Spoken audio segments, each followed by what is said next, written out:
Niliingia mwezi wa 4 tarehe 7. Kwanza angalia hata nyumba yangu, hata cha kufanya nyumbani sina, nakaa hivyo. Anakuja kwangu, tunazungumza, tunasema natoka lakini kufahamu ni nani. Naona hata hodi nimejipata, nimeona watu nao ndani na waona basi.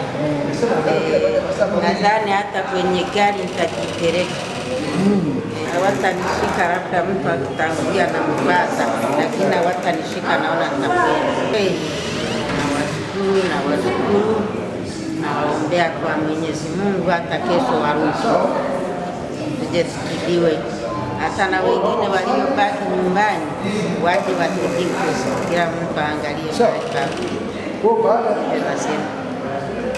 lakini nawashukuru kwa sababu hata watoto wangu nilikuwa bado siwaangalie, nasikia sauti bila kujua aliyosema ni nani. Sasa nadhani leo nikienda nyumbani nitaangalia. Kwa majina mimi naitwa George Venance Mikaeli kutokea kijiji Byeju, kata Mtukula, wilaya Msenyi. Kwa kweli mimi nipongeze serikali yetu. Nimeteseka muda mrefu, karibia miaka tangia 97. Nina mtoto wa jicho. Kweli nimeteseka vya kutosha, nimemaliza miaka 2 sijui hata familia ndani ya nyumba watoto wanafananaje. Lakini nimshukuru Mungu tuliposikia matangazo haya kwamba kuna madokta wanakuja, wakatutangazia kwamba wanakuja hospitali hapa kuna nini kuhudumia watu.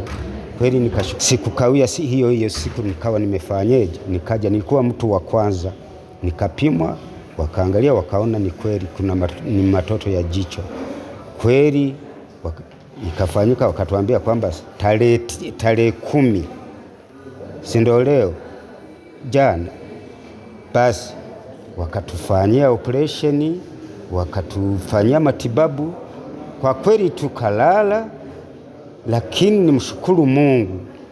Mungu ni mwema, na serikali yetu kushirikiana na wafadhili wetu